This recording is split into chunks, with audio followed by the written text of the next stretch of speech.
Olá, seja bem-vindo ao Café Filosófico. Hoje a gente conversa com o professor Aldo Dantas, do Departamento de Geografia. Aldo, um prazer recebê-lo. Tudo bom? Tudo bem. Eu queria conversar contigo sobre algo que eu vivi de perto, que foi a tua defesa de tese inédita nesse processo que levou você a ser professor titular do Departamento de Geografia, e que eu achei muito interessante o tema e a relação que você estabelece entre geografia e filosofia, e especialmente Heidegger, né, que acho que é a base disso tudo. E então já começaria perguntando que relação é essa que você encontrou, sobretudo a partir da obra de Ser e Tempo, né? Bom, primeiro, obrigado, né, por estar aqui, obrigado por você ter ido foi presidente da banca, né, da minha defesa, te agradecer por isso. E eu diria que uma primeira aproximação, que às vezes, na maioria das vezes, as pessoas acham que é essa a primeira entrada, é a ideia de ser aí, né, que as pessoas têm, eu acho que de forma equivocada, achar que esse aí diz respeito a lugar, né? Então, mas essa é uma entrada comum da geografia, né, dos geógrafos que estudam Heidegger, né? Mas, do meu ponto de vista, esse aí é existencial e não geográfico, ou não seria um existencial geográfico, né, que é o ser para fora, né, que é uma condição de ser para fora e não a localização. A aproximação que eu acho entre um conjunto delas, que o encontro da geografia com o Heidegger, primeiro na ideia de ocupação, né? Então, o ser aí é um ser que se ocupa, e ele se ocupa de utensílios, que na geografia a gente comumente chama de objetos. Então, você tem essa primeira relação, essa primeira aproximação, né, que seria via o utensílio, via os objetos. Eu ia te perguntar, porque, de fato, pelo menos no Brasil, um grande teórico da geografia é Milton Santos, né, que é um autor que você conhece também, estudou bastante. Não. E também tem uma preocupação teórica mais sobre o espaço, né? Mas, até conversando, a gente já percebeu que, de algum modo, o Milton tem ainda, não sei se ele carrega ainda uma certa terminologia, talvez ainda moderna, vamos dizer assim, digamos que talvez não tivesse entendido ou mergulhado mais fundo na obra do Heidegger, né, que é o que você faz com a tua tese, né? Eu acredito que o professor Milton Santos, ele dá algumas pistas. Eu comecei a estudar Heidegger em função de algumas pistas, né, que ele dá. Ele vai discutir mais, a entrada dele vai mais via a técnica. Mas você tem razão, assim, o professor Milton não tem um aprofundamento, eu acho que ele ainda fica numa espécie de sujeito puro que o Heidegger vai criticar, e ele tem uma coisa que é interessante, mas que ele não aprofunda no Heidegger, é que ele acha que o território, na geografia, deveria ser compreendido como território usado. Mas esse uso, ele não parte da discussão do Heidegger sobre o uso do objeto e da relação que ele faz com a ocupação. Quer dizer, o objeto, naquela rede de remissão, né, da totalidade remissional, né, ele se coloca em função do seu uso, ou da sua prestabilidade, né? Aquela ideia de que o martelo só faz sentido ao martelar, né? O martelo, enquanto uma peça química ou física, né, para a filosofia e para a geografia, não diz muita coisa. Não é mais assim, o martelo é para martelar. Então, essa rede, né, é que eu faço a relação com muitas coisas na geografia que a gente trabalha com rede. Por exemplo, a própria rede de cidade, né? Uma cidade é para albergar determinados serviços, por exemplo, né? E tem também um sistema de hierarquização entre esses locais existenciais, vamos dizer assim. Então, a minha entrada vai mais pela questão do uso, que o Milton pega a ideia de uso, mas não desenvolve do ponto de vista do Heidegger, né, que eu acho que é uma coisa que é mais profícua, né, discutir a questão remissional pela questão do uso. Tanto que para o Milton, o espaço não é um conjunto indissociável de sistema de objetos e de ações. Então, ele faz uma discussão interessante pelos objetos, fala um pouquinho só de utensílio, mas ele não aprofunda na questão do utensílio. Eu acho que a designação utensílio me remete mais para aquilo que o Heidegger chama o para quê do que a ideia de objeto. E aí o que eu acho que eu acrescento ao Milton é exatamente pegar o objeto e não tratar como objeto, mas tratar como utensílio. Sim. E até essa coisa que você começou de pensar de fato que o ser aí já chama muita atenção, porque parece que indica uma espacialidade, e de fato indica, né? Mas em português, uma das traduções que se fez da palavra Dasein, que seria ser aí, literalmente, é presença, né? Uhum. E com isso já se indicava aqui alguma coisa diferente sobre esse aí, essa localidade, né? Que de algum modo designa, o que de certa forma o humano sempre carrega, né? E isso também está ligado a essa estrutura mesmo que Heidegger chamou de ser no mundo, onde se dão as ocupações, onde os utensílios podem ter algum tipo de vigência. Né? Isso, eu creio que a ideia, né, que é outra ideia que eu acho que perpassa essa discussão que a gente está fazendo, que você traz, né, que você coloca, é a ideia do mundo, né, o ser no mundo, e a ideia, quando Heidegger traz aquela ideia, né, de que o mundo mundeia, né, ou seja, independentemente dos sujeitos, há mundo, e que a gente, de certa maneira, nós somos permeados por esse mundo, né, e ele vai fazer a crítica, por exemplo, à percepção, que eu acho que é uma coisa extremamente interessante, né, e para nós da geografia também, porque tem muitos colegas que trabalham com a ideia de percepção. É como se fosse possível o sujeito puro perceber o espaço que está completamente fora dele e deslocado de mundo. O que me parece uma coisa extremamente equivocada. A nossa percepção, eu acho que se a gente discutir percepção, acho que tem que ser numa visão de que essa percepção já está eivada de mundo. Sem isso, me parece que fica uma discussão meio vaga de que o mundo seria, por exemplo, o conjunto de percepções que eu tenho e que você tem, que o próprio até o Merleau-Ponty vai discutir isso, né? Então, assim, se Pedro tem uma percepção de mundo e João tem, então fica difícil Pedro conversar com João se não tiver alguma coisa que os unifique, inclusive para conversar.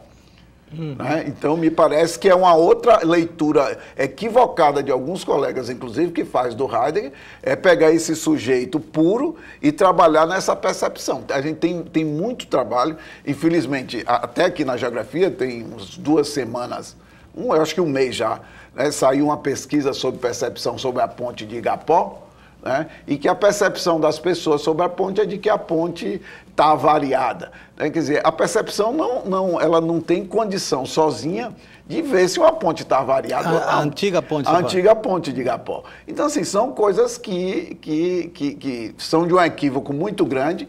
Né? E aí, engraçado que eu conheço a presidente do CREA, né, e em conversa com ela inclusive estava se lamentando de que a geografia tivesse uma atitude dessa, porque o CREA tinha feito uma inspeção na ponte, né, e tinha, inclusive, detectado alguns problemas. Ela tem alguns problemas, mas ela está longe de cair. Então, assim, o fato de ter uma percepção sobre uma ponte não quer dizer que ela vai cair ou não.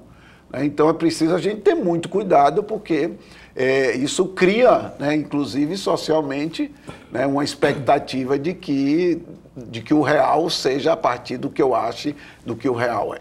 Então, é outra entrada que, infelizmente, se tem na geografia de Heidegger e que me parece equivocada. Né? Porque essa coisa de ser no mundo, acho que, se bem colocada a partir do Heidegger, ele evita pensar que, talvez, é isso que você está colocando, né? Não é que há um sujeito por um lado e por outro já há um mundo que já está pronto. Isso. Ao contrário, né? Exatamente. Eu acho que por aí dá para fazer uma relação extremamente interessante entre a geografia e a filosofia existencial do Heidegger. Quer dizer, esse ser no mundo é um ser impregnado de mundo. Né? Ele não pode ser deslocado disso aí. Né? Então, me parece que... E aí, voltando à questão do uso, né, e das coisas. É preciso que a gente entenda que esse mundo é constituído, né, na relação com o outro, e isso Heidegger deixa muito claro, e com as coisas. Então, não é uma coisa pronta que se encontra... Eu não saio de casa e digo assim, olha, mundo, agora eu vou me encontrar com você. Né? Mas hoje não, né? Não é hoje. Essa opção também não existe. Não existe. Né? Hoje eu não quero me encontrar com o mundo. Não existe essa opção. Vou ficar em casa. Então, as pessoas acham que quando fica em casa, ela está desmundanizada. Eles não estão. Né? E aí, eu estou lembrando agora que aí vem outro equívoco da geografia, que é a ideia de desterritorialização. né? E a desterritorialização ligada à ideia de pertencimento. Quer dizer, se a pessoa se sente pertencendo a um determinado lugar, aquilo é um lugar. Quando ele sai dali, ele não tem mais pertencimento e aí ele se desterritorializa, o que é um equívoco, né? Eu coloco, inclusive, na minha tese, né, e dizendo que do mundo a gente não tira férias e nem do território. Então, você nunca está desterritorializado. Né? Você pode estar nessa rede de remissão, você pode estar deslocado. Você pode ter menos acesso.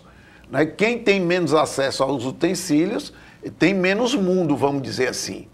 Mas ele não está sem mundo, não é?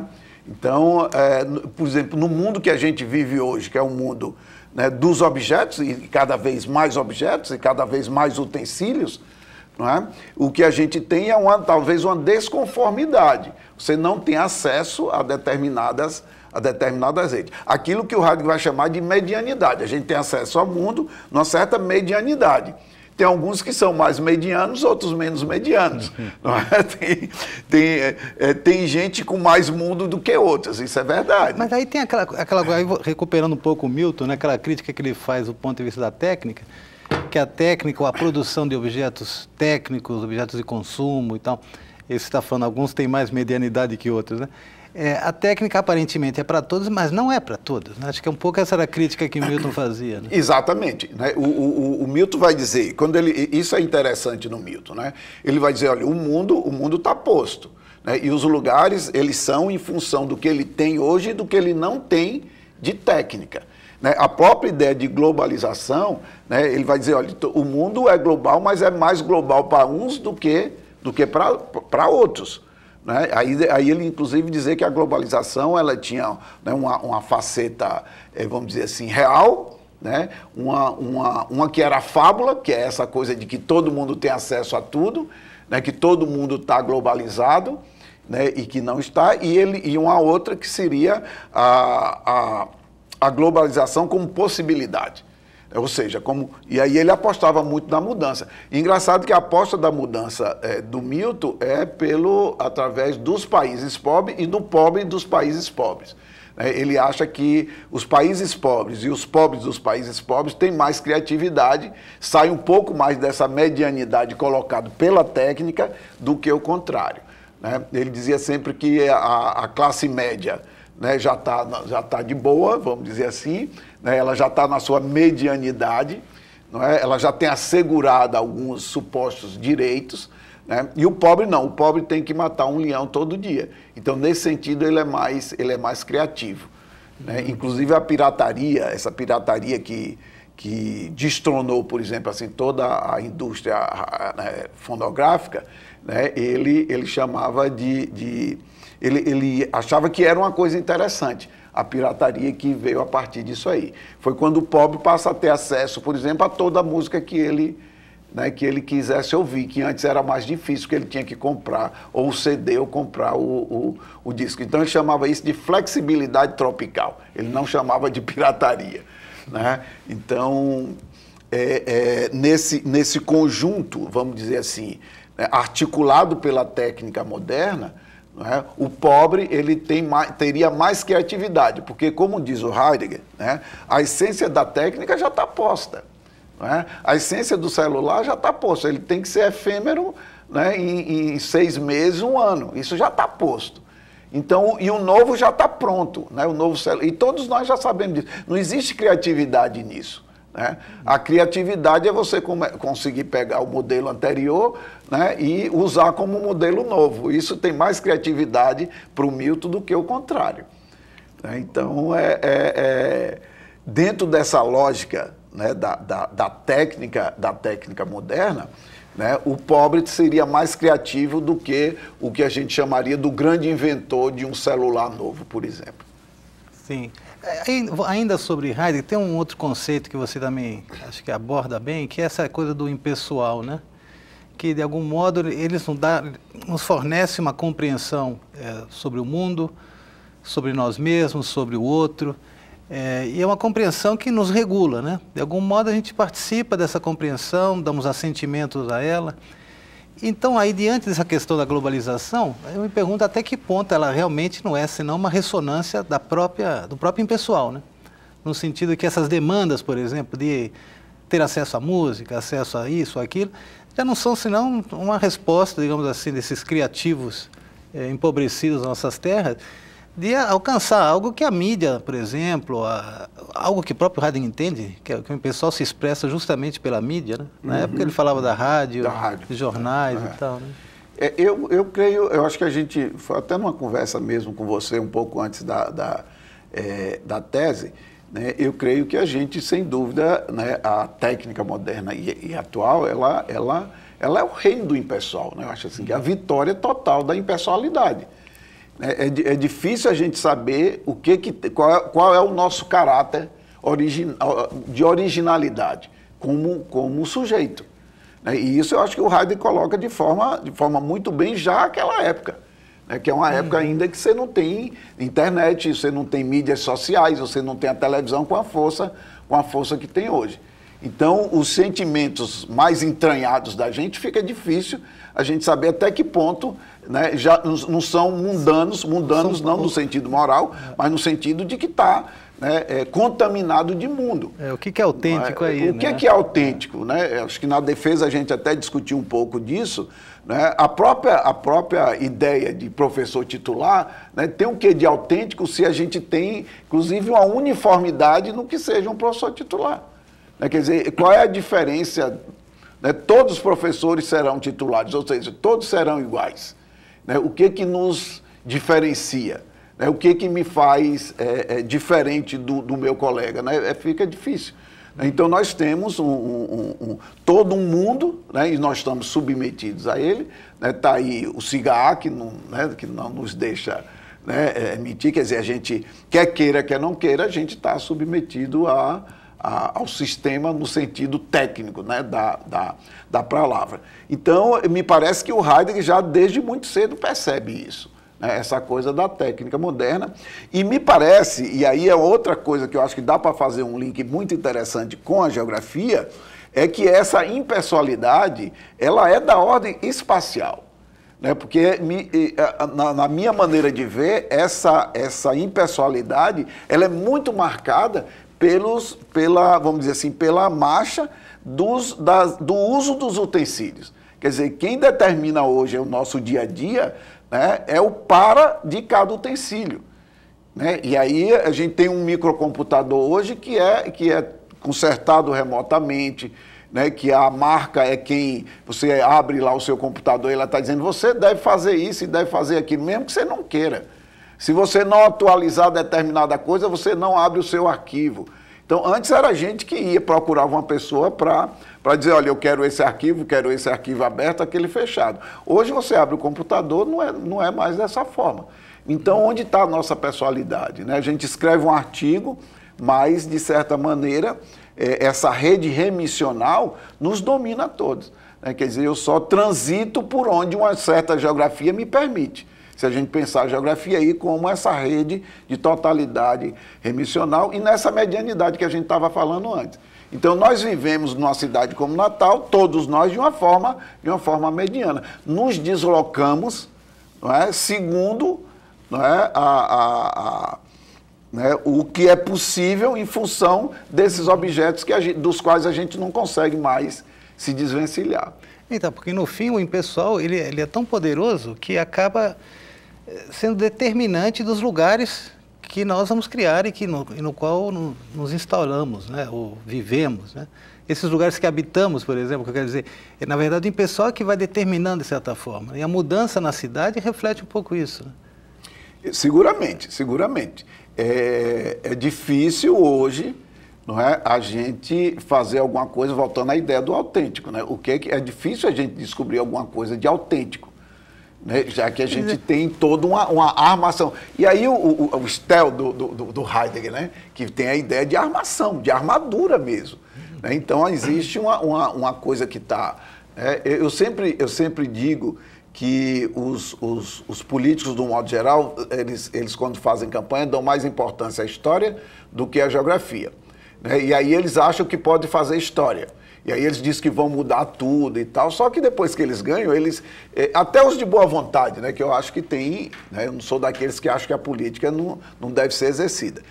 Mesmo aqueles, né, que contam com né, vamos dizer assim, que não tem corrupção, não estou falando disso, né, eu estou falando de uma possibilidade de fazer mudança. Ele acha que é possível fazer só história sem uma geografia, aí ele pega uma cidade que já tem uma geografia.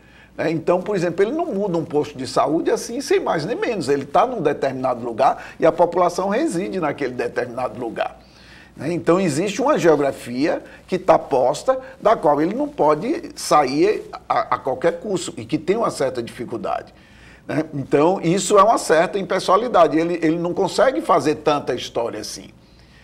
Eu me lembro quando o Obama ganhou, inclusive, nos Estados Unidos, uma colega me perguntou se eu estava feliz, eu disse, mais ou menos, né? Assim, do ponto de vista antropológico, sociológico, eu estou muito feliz. Do ponto de vista geográfico, nenhum, porque assim, ele não vai conseguir mudar a geografia do mundo.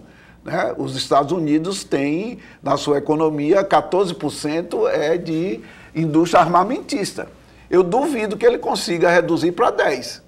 E não conseguiu. Não é? Então, e aí vem uma outra discussão que eu acho que é muito interessante, que aí seria a gente discutir num outro café filosófico, que é a coisa do Bauman, da metáfora, da ideia do mundo líquido, que eu acho interessante, mas do ponto de vista geográfico não é uma boa metáfora. Infelizmente, alguns geógrafos também embarcam nessa metáfora. O mundo, do ponto de vista geográfico, ele não está mais líquido. Né? Ele está mais fixo, ele está mais pesado, que é outra metáfora também. Mas como a metáfora serve para a gente realçar algumas variáveis, né? E se por um lado ele está dizendo que é líquido, no outro eu estou dizendo que ela é meio sólida. Inclusive tem um capítulo na minha tese, né, falando da geografia da rigidez. Né? A gente tem uma geografia rígida que está posta.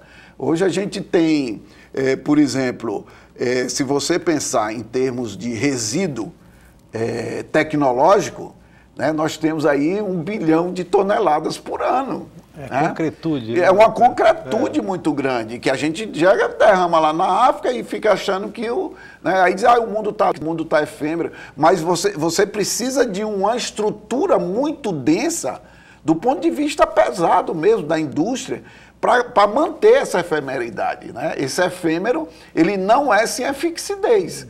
Então, aí, de novo, o geógrafo embarca nessa história, que eu acho interessante. Eu não estou dizendo que a ideia das relações, né, que o mundo não está efêmero, as relações estão mais fluidas e tal. Efêmeras, as amizades são mais, né, permeadas por coisas que antigamente eram mais sólidas, vamos dizer assim, do ponto de vista das relações. Eu não nego isso, não estou negando isso. Mas do ponto de vista da geografia que tem que se montar para que isso exista, para que a liquidez exista, né, é muito grande. Então eu preferi acompanhar o Milton, né, e dizer que o mundo ele tem que ser uma relação entre fixos e fluxos. Né? Nunca só liquidez, eu acho que tem que ter solidez também, senão a gente não entende, a gente só entenderia uma parte do mundo. Né? O nosso tempo está acabando, mas ainda queria te fazer uma última pergunta, que é, ouvindo você falar e lendo as coisas que você escreveu, eu me pergunto ainda se essa resistência ou essa falta de, vamos dizer assim, de encontrar interlocutores a partir do que você está colocando, você fala, por exemplo, uma geografia originária, né?